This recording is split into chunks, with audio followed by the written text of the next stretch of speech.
ആണ് പൃഥ്വിരാജ്, ഉണ്ണി മുകുന്ദൻ, അനൂപ് മേനോൻ. ഞാനിത് എന്തൊക്കെയാ പറയുന്നത്?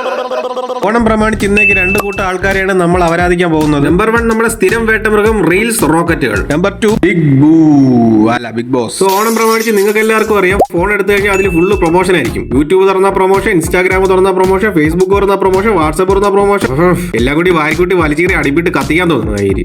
ഇത്രയും കാലം ഞാൻ വന്ന് കാണാത്തതിൽ നിനക്ക് എന്നോട് വഴക്കാണെന്ന് എനിക്കറിയാം. സോ നമുക്ക് കാര്യത്തിലേക്ക് കിടക്കാം.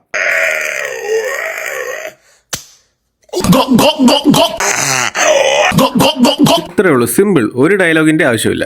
നിങ്ങളെ മക്കള് നാളെ ട്രാൻസ്ഫോണിനെ കല്യാണം കഴിച്ച് വീട്ടിലേക്ക് കൊണ്ടുവന്നാൽ നിങ്ങൾ സ്വീകരിക്കുമോ? ഇല്ല.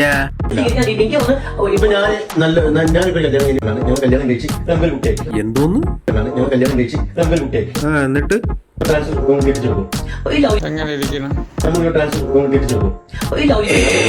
നാട്ടുകാരുടെ മുന്നിൽ ഇരുന്ന് വളി വിടുന്നതിന് യാതൊരുവിധ പ്രശ്നവുമില്ല. അത് കക്കൂസി പോയി വിടാൻ പറഞ്ഞാലാണ് ഭൂലോക പ്രശ്നം. ചായയിലാടുമേക്കാൻ ഞാൻ നിന്നെയും കൊണ്ടുപോവാണ്. എങ്ങനെ?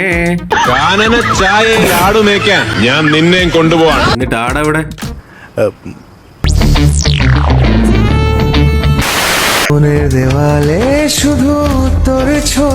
നീ തീട്ടം കൊണ്ടാടാ പല്ല് തേക്കുന്നത്? ഈ റീൽ എടുക്കുന്ന സമയം കൊണ്ട് 10 രൂപയുടെ ഒരു മിക്കരിയും ക്ലോസപ്പിന്റെ പേസ്റ്റ് വാങ്ങിച്ച് കക്കൂസ് കഴിയുന്ന ബ്രഷ് ഇട്ട് ആഞ്ഞൊരു പിടി പിടിച്ചാൽ തീരാവുന്ന പ്രശ്നമേ ഉള്ളൂ. അത് നിന്നെ കണ്ടപ്പോഴേ തോന്നി ഏതാ അണ്ണാൻ മുമ്പിട്ട് പോയതാണെന്ന്. തീർന്നാ? ഷർട്ടി കുത്തണ്ട പിന്നെടുത്ത് വായി കൊടുത്തിട്ട് ഇഞ്ചിക്കുന്ന ഫുണ്ട് എന്തോന്ന് കാണിക്കണം അവിടെ കിടന്ന്. ഇപ്പോഴല്ലേ കാര്യം മനസ്സിലായത്. രാവിലെ എന്നെ കൂട്ടിയിട്ട് കത്തിച്ചിട്ടുണ്ട്. എന്റെ വീട്ടില് താഴത്തെ നിലയിൽ നിന്ന് റോക്കറ്റ് സയൻസ് പഠിക്കുകയാണ്. ഓക്കെ. പ്രാക്ടിക്കൽ തിയറി ആയിട്ടാണ്. ആദ്യം എവിടെങ്കിലും ഒന്ന് ഉറച്ചില്ലേ? പ്രാക്ടിക്കലാ തിയറിയാ? തിയറി ആയിട്ടാണ്. റോക്കറ്റ് സയൻസ് പഠിക്കുന്നു. തിയറിറ്റിക്കലി മോഡൽ പെരേര പ്രാക്ടിക്കലായി ഇംപ്ലിമെന്റ് ചെയ്യുന്നു. എന്ത് മൈരി? മോഡൽ പെരേര പ്രാക്ടിക്കലായി ഇംപ്ലിമെന്റ് ചെയ്യുന്നു. അപ്പൊ സ്പേസിലോട്ട് ഉടനെ ഒരു ജോയിന്റ് കൊളാബറേഷൻ കാണുമായിരിക്കും അല്ലേ?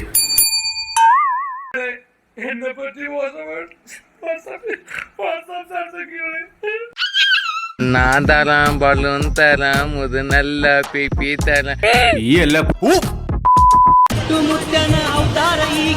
ഗൈസ്, ഇതാണ് നോർത്ത് ഇന്ത്യയിലെ പുതിയ മനുഷ്യദൈവം. പേര് ലഡ്ഡുമുത്തിയ. ലഡ്ഡുമുത്തിയ. അന്വേഷിച്ചപ്പോൾ കർണാടകയിൽ ഏതോ കാലിന്റെ ഇടയിലുള്ള ദൈവമാണെന്നൊക്കെയാണ് കേട്ടത്. ഇങ്ങയുടെ പരിപാടി എന്തെന്ന് വെച്ച് കഴിഞ്ഞാൽ ഹൈ സ്പീഡിൽ കറങ്ങിക്കൊണ്ടിരിക്കുന്ന ഫാൻ കൈകൊണ്ട് നിർത്തിയിട്ട് അനുഗ്രഹം കൊടുക്കൽ. Guys, education is very very important.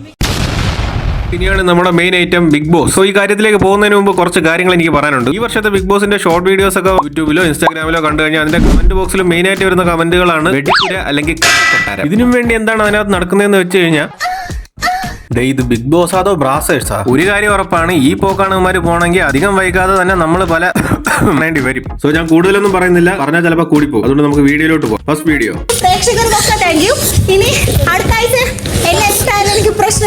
ഉറപ്പിക്കാവോ? ഒരുപാട് നന്ദി. 1 week later, Mastani, you are evicted. 1 week later, കൊടുത്ത കൊല്ലത്തുനിന്നും മാത്രമല്ല, വേണമെങ്കിൽ കൊച്ചിന്നും കൊടുങ്ങല്ലൂരിന്നും കിട്ടും. ചേച്ചി പുറത്തു പോയതിന്റെ പിന്നാലെയാണ് വേറെ കുറെ ഗോസിപ്പുകളൊക്കെ വന്ന് നിറഞ്ഞത്. അതിൽ ന്യായീകരിച്ചുകൊണ്ട് മസ്താനി എന്തോ പറഞ്ഞെന്നും പറഞ്ഞ് ഏഷ്യാനെറ്റ് എന്തൊക്കെയോ കുണച്ച് വെച്ചിരുന്നു. ഹേറ്റേഴ്സിന് നന്ദി, എന്ത് രസ അവറ്റകളുടെ കരച്ചിൽ കേൾക്കാൻ. പ്രതികരണവുമായി മസ്താനി. പക്ഷെ അതിനേക്കാൾ രസമായിരുന്നു ആനപ്പെണ്ടത്തെ കോരി കളയുന്ന പോലെ നിന്നെ എടുത്ത് ബിഗ് ബോസ് എന്ന് കളഞ്ഞപ്പോൾ ഉള്ള നിന്റെ ഓഞ്ഞ എക്സ്പ്രഷൻ. മസ്താനി പുറത്തു പോയതുപോലെ തന്നെ ശ്രദ്ധേയമായ 2 കാര്യങ്ങൾ. ഒന്നായിരുന്നു ആര്യന്റെ വക മസ്താനിക്കുള്ള സെന്റ് ഓഫ് ഡാൻസും, മറ്റൊന്ന് അനിമോൾ അലിഞ്ഞു നാറിയത്. മര്യാദയ്ക്ക് ആ മൂലയിൽ ചെന്നൊരു ടാറ്റയും കൊടുത്ത് വിടാനുള്ളവനൊക്കെ ഓടിച്ചെന്ന് കെട്ടിപ്പിടിക്കാൻ നോക്കി അളിഞ്ഞു വാരി. രണ്ടാമത്തെ ആര്യന്റെ പെർഫോമൻസ് തുടക്കം നല്ലതായിരുന്നെങ്കിലും ലാസ്റ്റ് കൊണ്ട് ഈ സാമാനത്തിന് പിടുക്ക് ആരെങ്കിലും ഊരിയിട്ടിരുന്നെങ്കിൽ എന്ന് ആഗ്രഹിച്ചു. ഭയങ്കര വളിപ്പാണ് കേട്ടാ നീ. ഈ ലെവല് പെർഫോമൻസ് ഒന്ന് തീട്ട ലെവലായ മാതിരി. പിന്നെ എല്ലാരും പറയുന്നതെന്ന് പറഞ്ഞാൽ ആര്യൻ എന്ന് പറഞ്ഞാൽ രൺബീർ കപൂറിന്റെ ഫസ്റ്റ് കോപ്പി ആയിട്ടൊക്കെ വരും എന്നൊക്കെയാണ്. പക്ഷെ രൺബീറിനെ കാട്ടിയും ബിഗ് ബോസിലെ തന്നെ മുൻ കണ്ടസ്റ്റന്റ് ആയ ഷിജുവിനെ പോലെയാണ് എനിക്ക് പേഴ്സണലി തോന്നിയത്. കണ്ടാ തന്തേ മോനുമായിട്ടൊക്കെ തോന്നുമെങ്കിലും അങ്ങനല്ല എന്ന് വിശ്വസിക്കാനാണ് ഞാൻ ആഗ്രഹിക്കുന്നത്. ഇവിടെ ആൾക്കാർ പറഞ്ഞു രൺബീർ കപൂറിനെ പോലെ. രൺബീർ കപൂർ. ഇതെല്ലാം കഴിഞ്ഞ ഒരാഴ്ച കഴിഞ്ഞപ്പോഴായിരുന്നു അടുത്ത അപരാധിയുടെ എൻട്രി. അത് വേറെ ആരുമല്ല, കേരളത്തിലെ ഒരുപക്ഷെ ഇന്ത്യയിലെ തന്നെ LGHD TVയുടെ ബ്രാൻഡ് അംബാസഡർ ആയ റിയാസ്.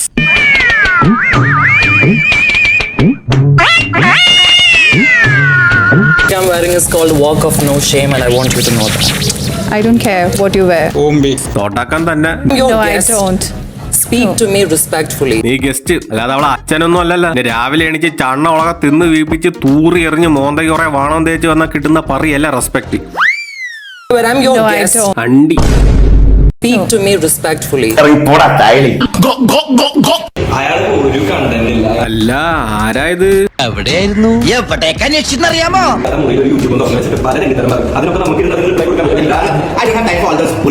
ഇതിനുള്ള മറുപടി അഖിൽമാരാറ് തന്നെ കൊടുത്തിട്ടുണ്ട്. നമുക്കത് എന്താണെന്ന് നോക്കാം. അത് ശരി, കണ്ടന്റ് ഉണ്ടാക്കാൻ ഞാൻ ഇനി കുണ്ടി തപ്പി നടക്കണം എന്നാണോ? ബ്രോ, വാ തുറന്നാ ഊക്ക് വാങ്ങുന്ന ടീംസിനെ അന്ധകാരത്തിലേക്ക് തള്ളി വിടണ്ടായിരുന്നു. എന്നാലും എന്റെ അഖിലെണ്ണ ഒരു ഡയലോഗ് അടിക്കാനുള്ള സ്പേസ് നമ്മക്കൂടെ ഒക്കെ തരായിരുന്നു.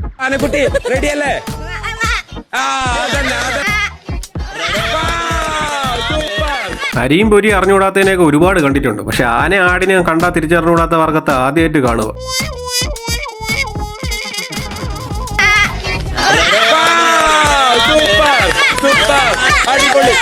ഇതേമാതിരി ഐറ്റം മുമ്പ് കേരളത്തിലുണ്ടായിരുന്നു. വേണ്ട,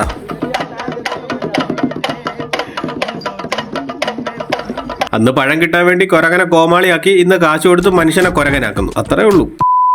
ഗായ്സ്, ഇന്നത്തെ വീഡിയോ തൽക്കാലത്തേക്ക് വിളിച്ച് വൈറ്റപ്പ് ചെയ്യണം. എന്തായാലും അധികം വൈകാതെ തന്നെ പുതിയൊരു വീഡിയോ ആയിട്ട് ഞാൻ നിങ്ങളുടെ മുന്നിലേക്ക് വരുന്നതായിരിക്കും. Good night. దేవుడా దేవుడా ఏడుమల దేవుడా ఊంబుడా ఊంబుడా మూచి ముట్ట ఊంబుడా അപ്പൊ പാക്കല.